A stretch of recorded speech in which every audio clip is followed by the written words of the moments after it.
Good morning. Praise Lord. Let us thank Almighty Lord for this wonderful new day. परमेश्वर को धन्यवाद देते हैं ये सुंदर दिन के लिए। प्रभु ने हमारे लिए सुंदर दिन को दिया है। हम पढ़ लेंगे। Will read from Psalms. Will read from Psalms 147 verse 11. We'll read from Psalms 147 verse 11. But the Lord favors those who fear him and those who wait for his loving kindness. I'll read in Hindi also 147 by inside 147 उसका 11. यहोवा अपने डरवैयों ही से प्रसन्न होता है, अर्थात उनसे जो उसकी करुणा की आशा लगाए रहते हैं। प्रभु को धन्यवाद देते हैं। प्रभु का डर भय हमारे जीवन में, परमेश्वर का डर भय हमारे जीवन में होना बहुत ही आवश्यक है। आज के इस परिवेश में हम देखते हैं लोग परमेश्वर से दूर है। इसका ये मतलब है लोगों को परमेश्वर का डर और भय है ही नहीं है। परमेश्वर, हम यही विश्वास करते हैं परमेश्वर अनुग्रहकारी दयालु, लेकिन परमेश्वर विलम्ब से क्रोध भी करता है। और परमेश्वर का वचन कहता है अपने डरवैयों से ही वह प्रसन्न है। तो परमेश्वर चाहता है परमेश्वर के लोग जो है परमेश्वर के डर भय में अपने जीवन में आगे बढ़े। परमेश्वर यहोवा अपने डरवैयों से ही प्रसन्न होता है। But the Lord favours those who fear him and those who wait for his loving kindness. हमको उस परमेश्वर की ओर हमारी दृष्टि को निरंतर लगाए रखना। We should wait for his loving kindness. And again in Psalms we'll see psalmist again says in Psalms 112, the psalmist says in Psalms 1, praise the Lord, how happy is the man who honors the Lord with fear and find joy in his law. यहोवा की स्तुति करो, क्या ही धन्य वह पुरुष जो यहोवा का भय मानता है और उसकी आज्ञाओं से अति प्रसन्न रहता है।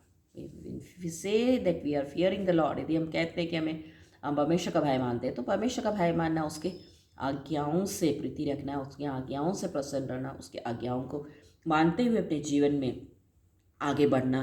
और हमको ये विश्वास होना चाहिए परमेश्वर के भय मानने वाले को परमेश्वर अपनी दया अनुग्रह, परमेश्वर की उस अनुग्रह की दृष्टि परमेश्वर अपने लोगों के ऊपर निरंतर बनाए रखता है। और मत्ती रचित सुसमाचार को यदि हम पढ़ेंगे 10 का 28 में लिखा है, do not be afraid of them who kill the body, they are not able to kill the soul but fear him who is able to destroy both the soul and the body.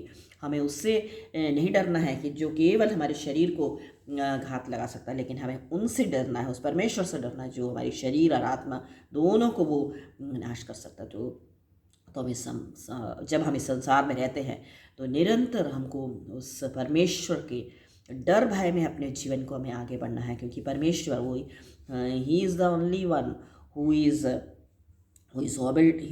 is able to destroy both the body and soul. So we should be we know that he is a loving God and we should fear him. हम उसके भय मानते हुए हमको अपने जीवन में आगे बढ़ना है। I'll read one more verse from Proverbs chapter 1. And Proverbs chapter 1 verse 7, it says, the fear of the Lord is the beginning of much learning. Fools hate wisdom and teaching. यहोवा का भय मानना बुद्धि का मूल है। बुद्धि और शिक्षा की बात को मूढ़ ही लोग तीज जानते हैं। तो यहोवा का भय मानना बुद्धि का आरंभ है। यदि हम परमेश्वर के वचनों को, उस आज्ञाओं को मानते हुए आगे बढ़ेंगे तो परमेश्वर है जो ज्ञान बुद्धि को हमें वो देता है। He gives us the wisdom and understanding. प्रभु परमेश्वर वो हमको सहायता, मदद, अगुवाई करता है कि किस प्रकार से हम कैसे अपने जीवन में आगे बढ़े। तो परमेश्वर के डर भय में अपने जीवन में आगे बढ़ते तो fear the Lord and we walk with the Lord. The Lord will, our Father will surely help us and guide us. आइए उस परमेश्वर के डर भय में अपने जीवन में आगे बढ़ने के लिए परमेश्वर से हम प्रार्थना करें और परमेश्वर के उस प्रेम में हम सब बने रहें। Let us pray. Heavenly Father, we come before you. Lord, we thank you for giving us this wonderful day. प्रभु हम आपको धन्यवाद देते हैं आज के इस दिन के लिए। प्रभु we know that the fear of the Lord is the beginning of all knowledge. Prabhu and knowledge and wisdom, all knowledge and wisdom come from you. प्रभु आप ही हैं ज्ञान बुद्धि को जो हमें प्रदान करते हैं। प्रभु इस संसार में जब हम रहते हैं तो हमको जो प्रभु ज्ञान बुद्धि की आवश्यकता है वो आप ही हमें प्रदान करेंगे। प्रभु हम विश्वास करते हैं हर एक विपरीत परिस्थितियों में प्रभु रहने के लिए और उसमें जय पाने के लिए, निरंतर जय के उत्सव में आगे बढ़ने के लिए। Lord help us to lead a life which is pleasing to you. प्रभु एक ऐसा जीवन जीने के लिए प्रभु हम सबकी सहायता मदद अगुवाई करें जो आपके दृष्टि में हो अच्छा और भला हो। प्रभु हम we are praying for each and every one of each and everyone watching this. We are praying that Lord bless each and every one of us, and we pray, we give praise and honor to you, Almighty Lord, and thank you, Lord, for hearing our prayers. We ask this prayer in Jesus' name. Amen. God bless you.